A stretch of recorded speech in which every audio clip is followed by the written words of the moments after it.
Brillo y brutalidad, intelecto e intriga, cristiandad y matanza. El Imperio Bizantino fue un faro de luz con un lado oscuro. Se llamaban a sí mismos romanos, aquellos que continuaron las tradiciones del Imperio Romano.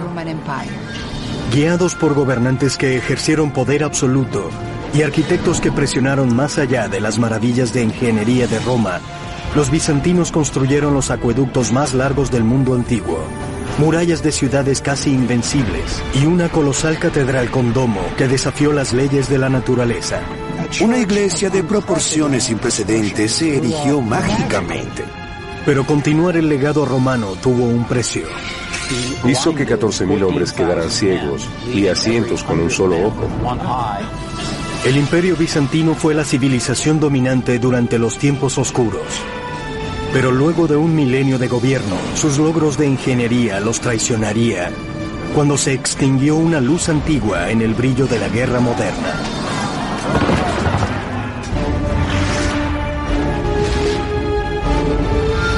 Construyendo un imperio, los bizantinos.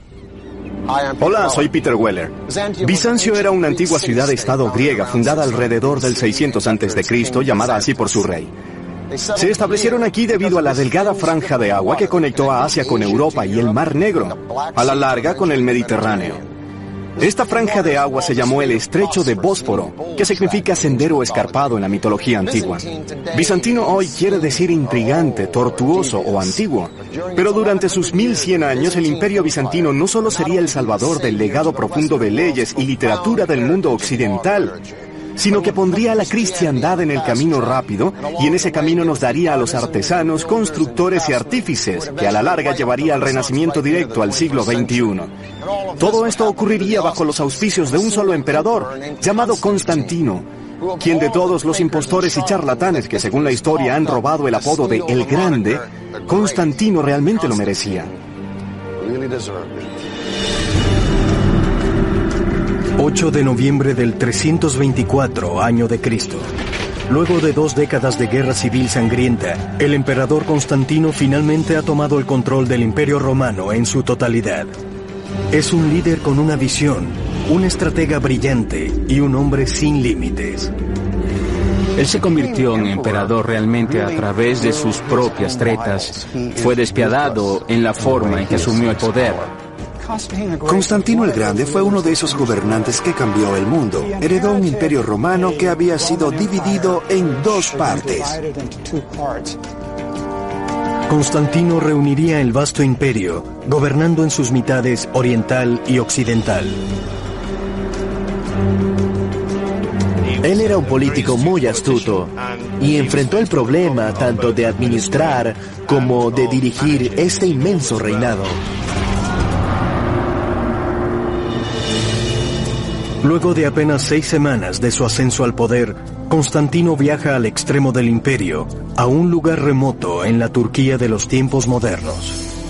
Constantino tomó una lanza y trazó el esbozo de la ciudad en la tierra. Su entorno estaba de algún modo asombrado por la extensión hasta donde tenía la intención de construir la ciudad. Se dice que comentó: iré tan lejos hasta donde el que me guía se detenga. Esa línea se convertiría en la frontera de la nueva gran capital del imperio, Nova Roma, Roma Nueva. De ese esbozo se levantaría una ciudad brillante, en medio de un gran imperio nuevo. La ciudad sería conocida como Constantinopla, la ciudad de Constantino. Constantino efectivamente cambió el centro del Imperio Romano y fundó un centro nuevo. Se alejaba de Roma con sus viejas rivalidades, peleas políticas, intereses personales y demás, para crear algo bastante nuevo, lo cual pudiera moldear. En la visión de Constantino, su ciudad nueva sería construida según las técnicas de ingeniería perfeccionadas durante el Imperio Romano. Hubo una gran campaña de construcción, de construir foros, mercados, de construir el tipo de edificios que tenía la antigua Roma. Pero el mandato de Constantino estaría marcado por una distinción importante. Contrario a cualquier emperador previo, él aprovecharía el poder de otro gobernante. Su nombre, Jesucristo. La cristiandad estaba en auge. Hay una gran presencia cristiana en el imperio, y el solo hecho de reconocer esta presencia fue importante en un sentido político. Constantinopla fue fundada en efecto como un imperio cristiano, y la cristiandad ortodoxa fue fundamental para su existencia.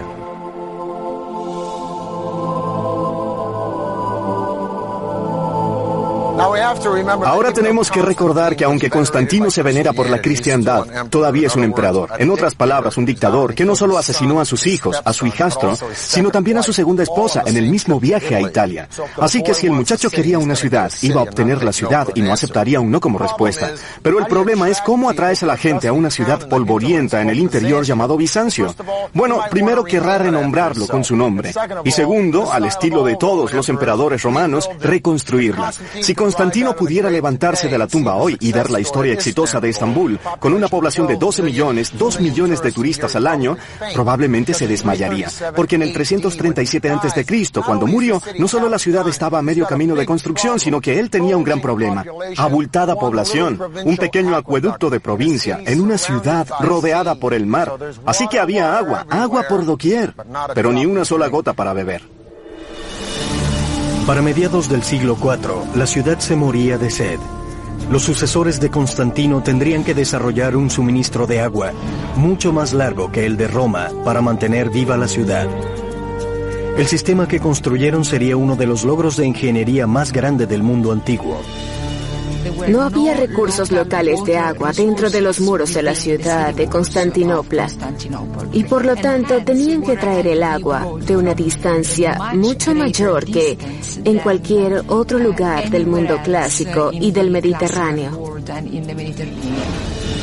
La tarea recayó en un ambicioso emperador llamado Valente, quien reinó desde el 364 al 378 después de Cristo. Él llevaría a cabo un plan audaz para diseñar el sistema de acueductos más largo del mundo. Terminado, transportaría agua de manantial unos sorprendentes 640 kilómetros, igual en longitud a los primeros acueductos combinados del Imperio Romano. La línea principal comenzaría a 240 kilómetros al oeste de Constantinopla, en lo profundo del interior de Tracia. Los ingenieros bizantinos primero tendrían que encontrar una forma de mantener una loma en bajada consistente para que el agua siguiera moviéndose. Hay túneles subterráneos, hay canales que van a lo largo de la superficie y hay, donde era necesario, estos grandes puentes de acueductos. Entre el siglo IV y VI, los bizantinos construyeron 60 puentes de acueductos. El más impresionante se alzaría a cerca de 28 metros. Hoy es conocido como el puente de acueducto Cursun-Lugerme. Los constructores primero levantaron pilares de piedras gigantes o apoyos. Una vez que los pilares se levantaron, los albañiles trabajaron en arcos masivos. Formas en madera mantenían las piedras de cada uno de los arcos en cada uno de sus lugares, hasta que la piedra angular pudiera ser posicionada y se terminara el arco. Entonces se construía el marco en la próxima hilera y se repetía el proceso. Como los romanos, los albañiles bizantinos adornaron sus puentes con esculturas religiosas. Pero contrario a los romanos, los bizantinos escogieron símbolos cristianos y no paganos. A más de 152 kilómetros, otro puente acueducto, este incluso más largo, canalizaría el agua hasta el corazón de Constantinopla, ahora la ciudad más grande, Estambul. Estoy en la cima de un puente acueducto gigante construido para la antigua ciudad de Constantinopla bajo el mandato del emperador Valente. ¿Ese nombre no le suena a poder? ¿Valente? Ahora, la extensión de todo el acueducto es de 29 kilómetros, pero solo esta sección entre las dos colinas en Constantinopla tiene la longitud de 11 campos de fútbol. Y sí, se encargó de los problemas de agua de la ciudad. Pero no solo se encargó de esos problemas. Como hemos visto en todos los imperios, si quería hacer una declaración política con un trabajo público, constrúyalo en grande. Sin embargo, hacer llegar el agua hasta Constantinopla era solo la mitad de la batalla. Una vez que llegaba a la ciudad, el agua debía ser almacenada, pero los terrenos vacantes eran escasos. Los ingenieros bizantinos respondieron al reto al construir un sistema de almacenamiento subterráneo más elaborado que cualquier cosa en el mundo antiguo. Con el tiempo construirían más de 150 tanques subterráneos. El más grande estaría aquí, la cisterna de Basílica. Se necesitarían 336 columnas para sostener su techo de 8 metros de alto. Con 140 metros de largo y 70 metros de ancho, la cisterna de Basílica almacenaba suficiente agua para llenar 27 piscinas de tamaño olímpico. Los ingenieros construyeron los tanques de almacenamiento subterráneo en canales entre las colinas de la ciudad. Una ingeniosa solución que no solo hizo uso de las tierras bajas, sino que también suministró una superficie de edificio plana en el tope. Las cisternas permitieron a las ciudades ser suministradas continuamente de agua, incluso en el verano cuando llovería tanto y apenas habría un chorro que bajaba del acueducto. Con su vasto sistema de almacenamiento subterráneo de agua, la población de Constantinopla creció a un tamaño extraordinario para una ciudad antigua. Para finales del siglo V, Constantinopla se aproximaba a 500.000 de personas. Ninguna ciudad ni siquiera se le acercó. Era una ciudad que fue legendaria, incluso para la gente que nunca antes había estado allí. Pero lejos, en las estepas de Mongolia, una oleada estaba a punto de sumergir a Europa. La oleada sería guiada por un hombre llamado Atila, y su ejército pronto estaría en las puertas de Constantinopla.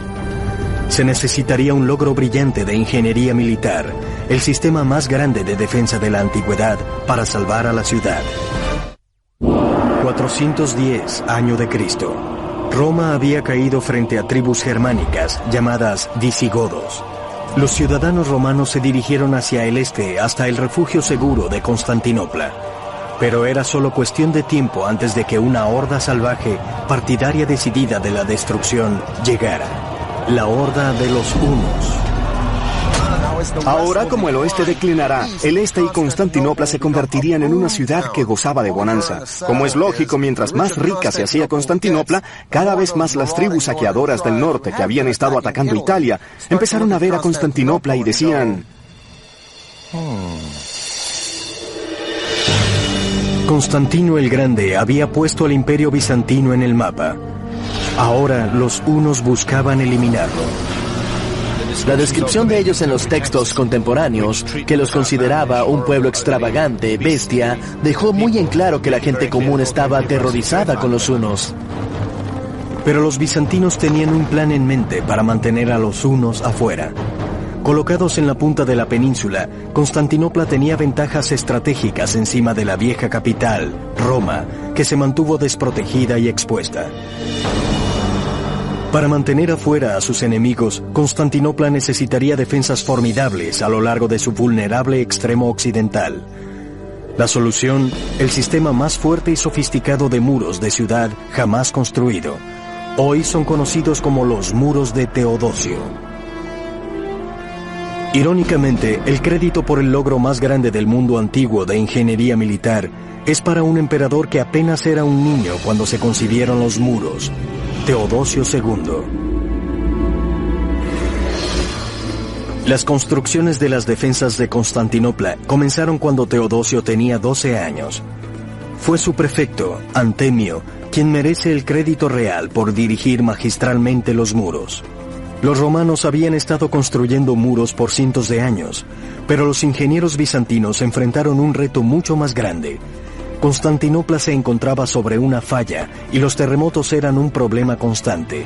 Pero ¿cómo construir algo que resistiría un temblor? La respuesta: morteros de piedra caliza. En el oeste, los romanos usaron concreto que creó un mortero de solidez como la piedra que fuera rígida una vez colocada. El mortero de piedra caliza tiene un poco de flexibilidad, así que permitiría a que se asentaran los edificios sin fracturas significativas. El ingenioso diseño de los bizantinos usó el mortero de piedra caliza alternado con bandas de ladrillos y piedras. Primero se colocaron muros de piedras cuadradas y se llenaron con gravas de ladrillo y mortero. Para unir las capas de piedra y grava argamazada, se colocaban bandas de ladrillo de 5 hiladas de ancho a todo lo largo de los muros. La ventaja oculta de eso es que también suministra cierta flexibilidad contra pequeños temblores de tierra porque la adición de los ladrillos rompe el frente sólido del muro y permite que la pared absorba el impacto sin destruirse. Al usar esta técnica en capas, los bizantinos construyeron una barrera masiva de más de 9 metros de altura y 5 metros de ancho. Tendría 96 torres gigantes que alcanzaban una altura de 18 metros o más. Pero, ¿sería suficiente para mantener a los hunos afuera? El general William Tecumseh Sherman dijo sobre los indígenas comanches que ellos habían estado a caballo por tanto tiempo que parecía que no supieran caminar. Bueno, los hunos eran los abuelos de los comanches. Vivían, respiraban y morían con los caballos. Desarrollaron el estribo, lo que les permitió levantarse en la silleta y lanzar flechas y espadas con gran precisión. Cabalgaron desde China hasta la India, a Europa, saqueando y aterrorizando, complaciéndose con carne cruda que suavizaban entre sus muslos mientras cabalgaban, vestidos con las pieles de ratones de campo, las cuales vestían hasta que esas pieles se descomponían. Déjenme decirlo de esta forma, Atila y los hunos le dieron significado nuevo a la palabra feroz. Él era muy bueno en lo que hacía, era muy bueno violando, saqueando y derrumbando las defensas del Imperio Romano. En los primeros 7 años de su reinado, gran parte de Europa cayó frente a Atila y sus hunos. Pero a pesar de intentos repetidos, Atila todavía tenía que capturar a Constantinopla. Él recibiría una pequeña ayuda de la madre naturaleza. En el 447 después de Cristo, una serie de terremotos catastróficos sacudieron a la ciudad, mucho peor de lo que los ingenieros bizantinos habían anticipado. Era la oportunidad que Atila había esperado. 57 torres se derrumbaron por los temblores y dejaron a la ciudad sin protección. El ejército de Atila estaba de nuevo en marcha y amenazaba a Constantinopla. Desde los escombros, el emperador Teodosio reunió al pueblo de Constantinopla para ayudar no solo a reconstruir las defensas, sino para hacerlas más formidables de lo que eran antes. Pero con el ejército de los hunos que se acercaba rápidamente, miles de ciudadanos tenían solo semanas para reparar los muros que había tomado años construir.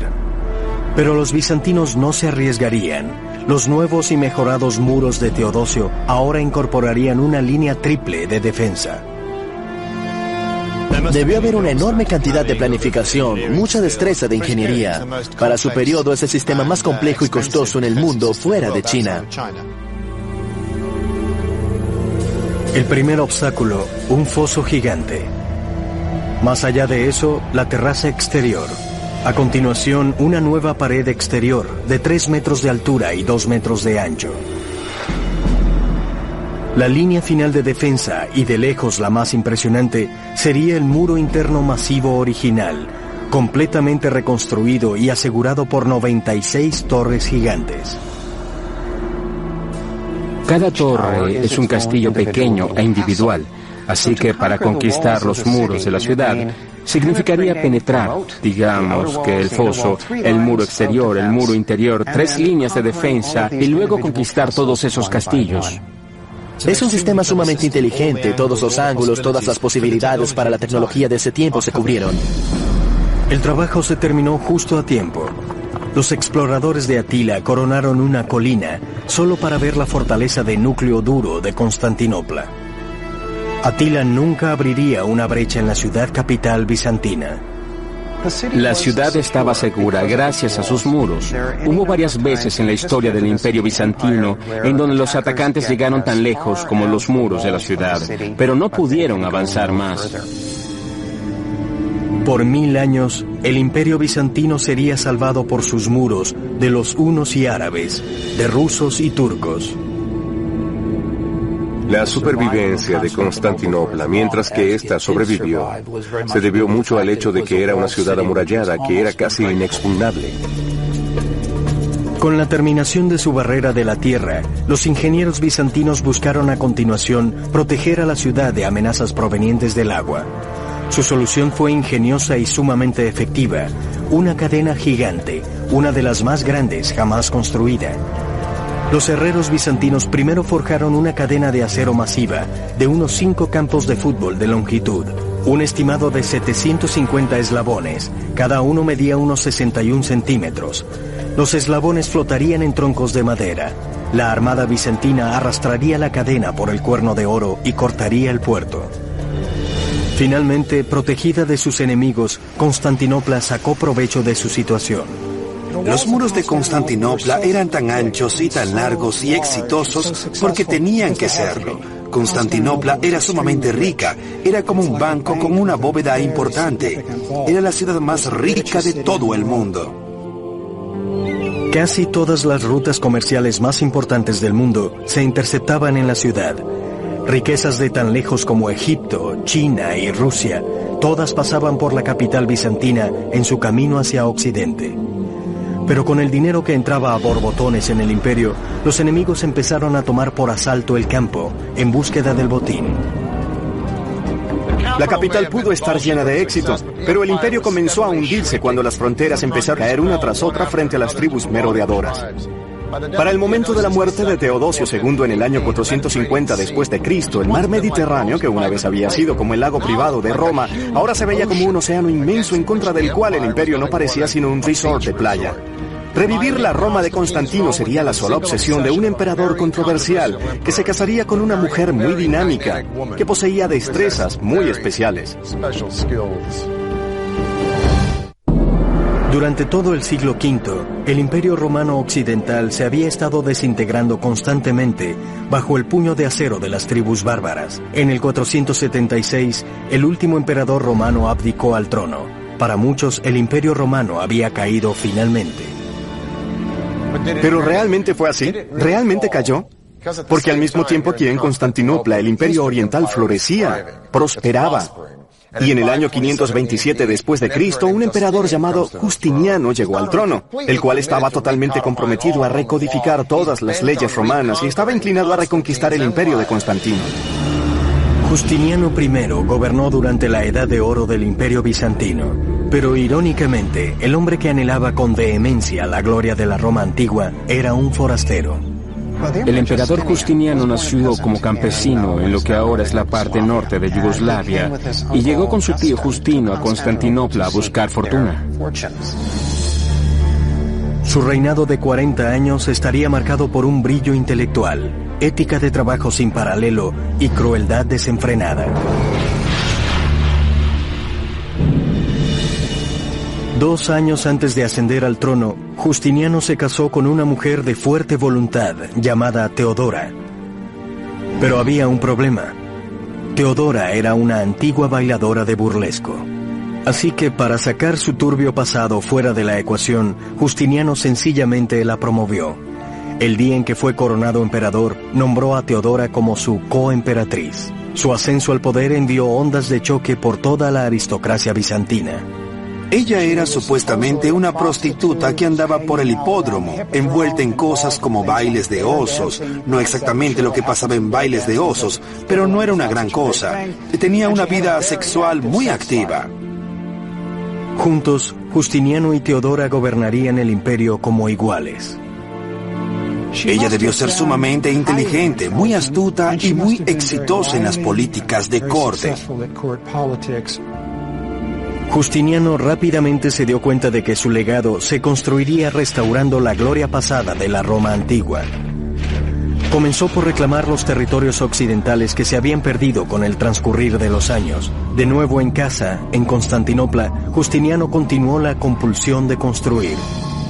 Las malas noticias eran que para pagar sus edificios realizó una campaña balística de impuestos que fue tan popular entonces como quizás lo sería hoy en día.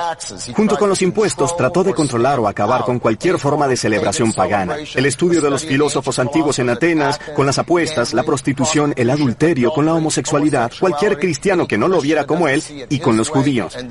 No tenía muchos fanáticos, pero ¿qué importaba? Él era un emperador, no escuchaba los índices de aprobación. Pero ¿saben qué? Debió haberlo hecho. Mientras Justiniano apretaba su puño en el pueblo, el resentimiento de la ciudad se convirtió en rabia. Y contrario a otras civilizaciones, en donde las masas no tenían un lugar para hacer oír su rabia, los bizantinos tenían su hipódromo. El hipódromo era el centro de la vida pública de Constantinopla. Concebido como un estadio para carreras de carrozas, tenía una capacidad para 100.000 personas. La construcción del hipódromo se llevó a cabo a través de siglos. Fue una tarea gigantesca en donde se incorporó todas las técnicas conocidas de construcción. Con la forma de una enorme U y según el modelo del reconocido Circo Máximo de Roma, El hipódromo de Constantinopla tenía casi medio kilómetro de largo y era más ancho que un campo de fútbol de los tiempos modernos. Pero el lugar que habían escogido sus arquitectos se inclinaba mucho en el sur.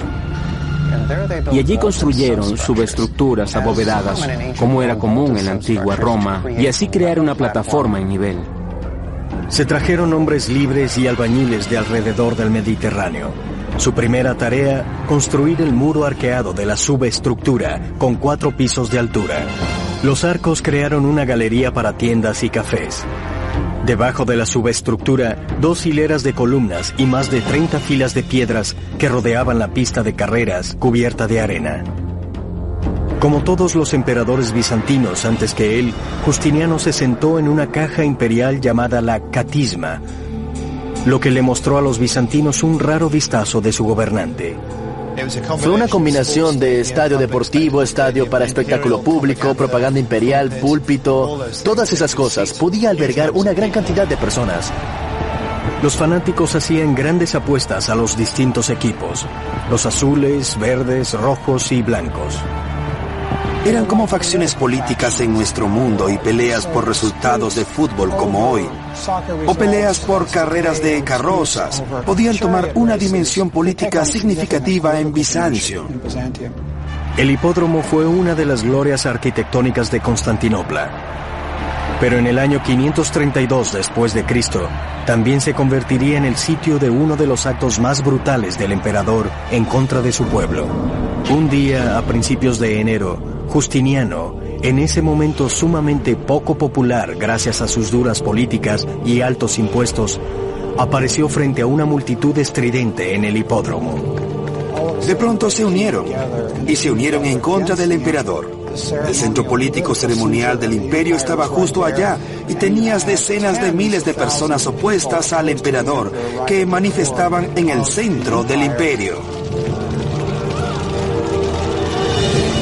Los azules y los verdes no eran como los Jets y los Sharks. Eran facciones que recorrían desde asesinos, callejeros, animales políticos a aristócratas. Así que cuando miles de azules y verdes tomaron por asalto el hipódromo y gritaban «Nika, Nika, gana, gana», en contra de esos impuestos horribles, hubiera sido como si los republicanos y demócratas tomaran por asalto el supertazón y gritaran sobre las mismas cosas, lo cual no sería una mala idea. Las malas noticias es que se convirtió en un motín que luego se volvió violento y una semana después un tercio de la ciudad era cenizas. Justiniano estaba tan asustado que estuvo a punto de empacar sus cosas e irse, pero gracias a Dios que tenía una mujer fuerte. Estaba preparado para salir en barco e irse hacia el lado asiático del Bósforo, pero la emperatriz Teodora dijo, llegaré hasta acá, ahora no renunciaré, quédate y pelea, y así lo hizo. Las palabras de Teodora convencieron a Justiniano y su respuesta sería calculada y aterrorizante. Envió a sus generales a reunir una fuerza y marchar hacia el hipódromo. La conclusión del motín de Nika es uno de esos eventos de proporción bíblica. Justiniano llamó a los rebeldes para que se reunieran en el hipódromo y les sugirió que podría comprometerse con ellos, pero de hecho los llevó al hipódromo, les cerró las puertas y fueron masacrados por tropas imperiales. En minutos, todos los rebeldes dentro de esos muros fueron sistemáticamente masacrados. El centro de la vida pública de Constantinopla se había convertido en el terreno de matanza para un estimado de 30.000 personas. Él era un hombre que podía acercarse y gentilmente, con voz tranquila, ordenaba el asesinato de miles de personas.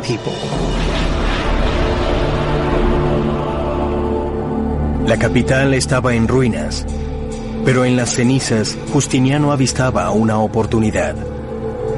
Ahora volvería a diseñar un legado que duraría para siempre en nombre del poder absoluto, el suyo propio. Desde las ruinas de Constantinopla se levantaría una de las iglesias más magníficas del mundo, que se convertiría en el centro para una nueva religión y en un monumento de la ingeniería bizantina. 532, año de Cristo. El emperador Justiniano había sobrevivido la revuelta de Nika, pero el corazón del imperio bizantino estaba en ruinas. Con más energía, Justiniano reafirmaría su poder y reconstruiría la capital en nombre de Dios y de él mismo. Lo que Justiniano hizo luego de que su ejército imperial aplacara el estallido popular fue comenzar de inmediato a reconstruir a la ciudad y proclamar a los ciudadanos de que él estaba en control y todo estaba bien en el Imperio Romano. Recordamos a Justiniano no por su rudeza, recordamos el periodo justiniano porque nos dejó un legado arquitectónico increíble. La primera prioridad de Justiniano era reconstruir la principal catedral de la ciudad, llamada la Iglesia de la Divina Sabiduría. Hoy la conocemos como la Iglesia de Santa Sofía. Justiniano designó a 2 arquitectos bizantinos, Isidoro y Antemio, para que diseñaran la iglesia. Ambos eran profesores de matemáticas y física, con destreza en la teoría, pero sin experiencia en la construcción verdadera. Los arquitectos de Santa Sofía no eran los arquitectos estándares de la época. Ambos, para bien o para mal, eran profesores. Nosotros, los profesores, a veces no tenemos los mejores conocimientos prácticos. Pero Justiniano, el previsor, les dio libertad con solo 2 exigencias: construirla tan pronto como fuera posible y que no se pareciera a nada en la tierra. La construcción comenzó a unas escasas 6 semanas luego de la revuelta de Nicea. Les tomaba años unir a un equipo de construcción, reunir todos los materiales de construcción que se necesitaban por un gran proyecto en el imperio. Justiniano lo hizo prácticamente instantáneamente. El diseño de Isidoro y Antemio para la catedral fue revolucionario en su concepto y en una escala sin precedentes. Se dispusieron a crear el domo más grande jamás construido, de 31 metros de ancho. Comenzaron al usar un dispositivo de arquitectura que primero trataron de usar los romanos, pero sin nunca lograrlo totalmente. Se llamaba la pechina. El primer paso, construir 4 arcos masivos sobre los cuales se posaría el domo. A continuación, la pechina rodeaba triángulos que conectaban la base circular del domo a la base cuadrada abajo y distribuía su peso equitativamente entre los 4 arcos. Al añadir pequeños semidomos, se crearía un área mucho más grande. Usando las pechinas, los arquitectos de Justiniano fueron capaces de construir un domo gigante que parecía estar suspendido en medio del aire. El domo se eleva a 56 metros, 9 metros más alto que la Estatua de la Libertad. La nave sobre la cual se apoya el domo es un gran espacio abierto de 71 por 77 metros.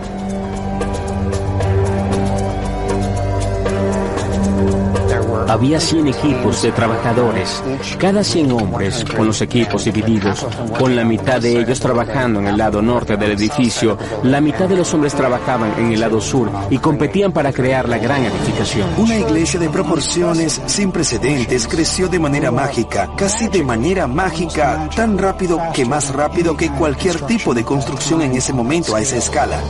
Santa Sofía fue dedicada en el año 537 después de Cristo, menos de 6 años luego de que fuera colocada la primera piedra. Justiniano estaba muy orgulloso de su iglesia, como lo debía estar. Fue una gran idea, fue un plan conceptual grandioso. La implantación de ese plan, la estructura real, era riesgosa. Un constructor más pragmático y experimentado hubiera visto que tratar de construir un domo de ese tamaño con los materiales dados en un tiempo tan corto hubiera sido problemático en el mejor de los casos. Antes de que la construcción estuviera terminada, las 4 columnas que sostenían los arcos comenzaron a encorvarse y colapsaron. 20 años después ocurrió un terremoto y el domo se desplomó. Ahora, Isidoro el joven, el sobrino del Isidoro original que lo construyó, mostró cuáles eran las fallas en el domo. Tuvo que reconstruirlo. Una de las fallas, la más importante de todas, es que levantó la inclinación del domo, porque una carga más vertical de un domo más alto llevaría el peso al suelo, que es un buen apoyo.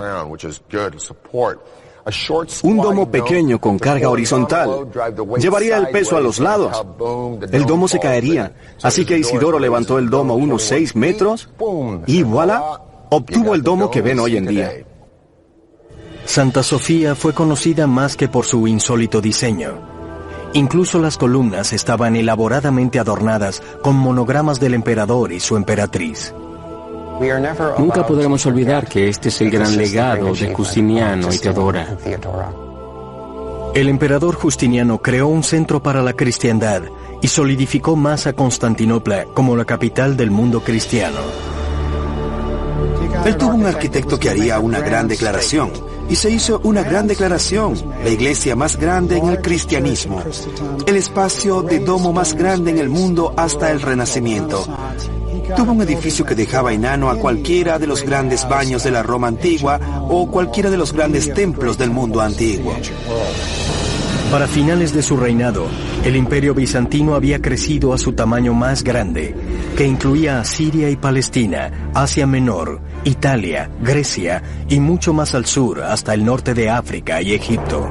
Pero el pueblo bizantino pagaría el precio de la expansión. La campaña militar casi constante de Justiniano, combinada con su fervor de reconstruir a Constantinopla, virtualmente dejó en la bancarrota al imperio bizantino. El imperio nunca se recuperó realmente de la megalomanía de Justiniano. Esto quizá correspondió a que el domo de Santa Sofía colapsó. Fue como si Justiniano, que ya había terminado de extender las fronteras políticas del imperio, también había sobreextendido la arquitectura. Durante 3 siglos, luego de la muerte de Justiniano, una serie de emperadores gobernaría en un imperio decadente. Pero a través del caos, Constantinopla se mantuvo en pie, segura. Y en el siglo X, los bizantinos se levantarían una vez más en un esplendor de gloria militar. Fueron llevados a la batalla con armas magníficamente diseñadas y por las mejores mentes militares que alguna vez llevaran la corona. Es el año 1000 después de Cristo, el final del primer milenio de la era común. La fuerza de Europa ahora estaba en el norte con Francia y Alemania y el Sagrado Imperio Romano. Mientras que aquí en Constantinopla, en el este, los bizantinos habían sobrevivido guerras contra los visigodos, los persas, los ávaros y árabes, y resistir un periodo muy descorazonador en los 700 llamado iconoclasia, en donde habían destruido la mayoría de su arte. Pero los bizantinos ahora estaban en el rebote y para el 1014 estaban reconsiderando reconquistar toda la península balcánica, desde el río Danubio hasta Grecia. El hombre a cargo del regreso de los bizantinos fue Basilio II. Un hombre del pueblo, Basilio era la mente militar más brillante que los bizantinos hubieran producido. Él fue un emperador que nunca se sentó tranquilo y disfrutó de los lujos de palacio. Salía en campaña cada temporada, guiando a los ejércitos bizantinos en contra de sus enemigos. Él era visto como el emperador de los soldados. Sin duda, él era sumamente competente, muy capaz, muy inteligente, un líder militar muy versátil, así como un buen gobernante. El más grande enemigo de Basilio era el zar Samuel, que gobernaba en Bulgaria, un reino eslavo que rivalizaba por el control de la península balcánica. En el año 986, luego de una década de reinado, Basilio sufrió una devastadora derrota a manos del ejército de Samuel. La primera vez que marchó hacia el norte solo tenía 18 años, quizá pudo ser un poco más joven y prácticamente fue hacia una emboscada. Humillado, Basilio juró que se vengaría de la nación búlgara. Esa venganza tomaría un cuarto de siglo en desplegarse. Mientras tanto, su derrota envalentonó a sus rivales bizantinos. Luego de aplastar una serie de revueltas dentro de su imperio, Basilio dirigió su atención hacia afuera para restaurar los territorios imperiales perdidos. Decidido a recobrar la gloria bizantina, le había ordenado a sus ingenieros que diseñaran un modelo nuevo de un arma mortal para sitiar: el fundíbulo. El diseño del fundíbulo se basaba en un principio sencillo.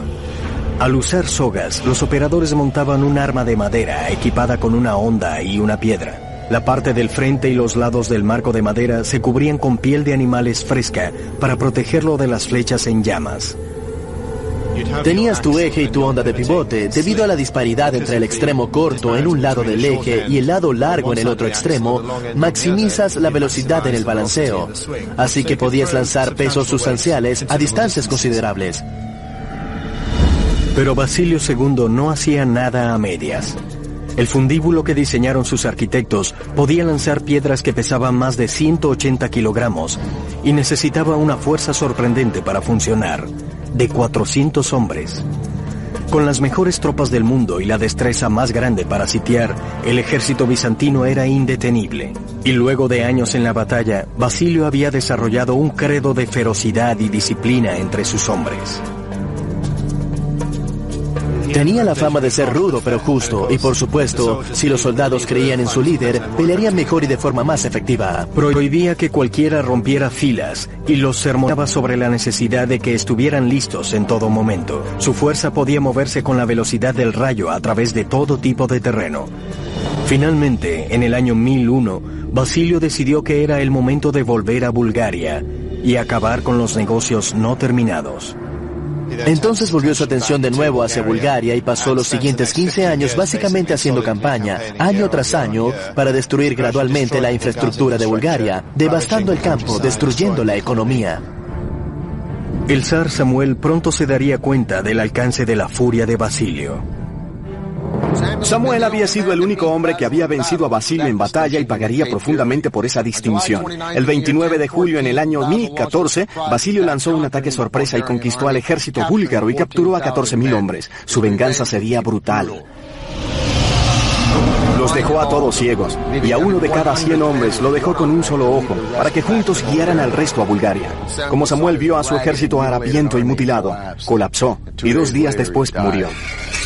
Una cosa era ejecutar a todas esas personas y otra cosa era enviarlos de regreso al país en donde sus compatriotas de alguna forma tendrían que encargarse de todas esas personas, así que se convirtieron en una discapacidad para la sociedad. La cruel victoria le ganó al emperador el control de los Balcanes y el apelativo de Basilio, matador de búlgaros. En el 1025 año de Cristo, cuando Basilio murió, los bizantinos estaban en el pináculo de su poder, pero el imperio se quedó sin timón y vulnerable a las peleas internas. En los tiempos subsecuentes, el imperio necesitó un gran general como Basilio II. No tuvieron uno. En 1453, los otomanos desataron una nueva arma en los poderosos muros de las tierras de Constantinopla. Al final, el ladrillo y la piedra no pudieron contra el fuego de cañones. La pólvora y el cañón cambiaron las reglas de la guerra. Bizancio-Constantinopla fue construida para un sistema de pelea que estaba obsoleto para el siglo XV. Luego de 11.000 años, finalmente se abrió una brecha en los muros fortificados de Constantinopla. Ahora, Constantinopla era Estambul.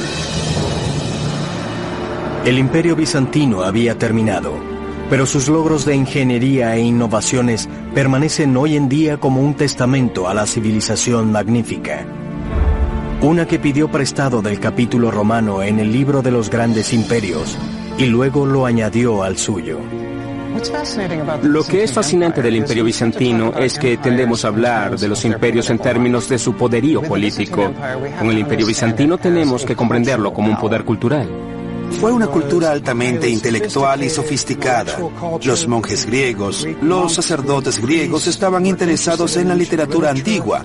Ellos preservaron textos antiguos. Con frecuencia se dice que la caída de Constantinopla con la partida de los libros hacia Occidente fue lo que ayudó al nacimiento del Renacimiento.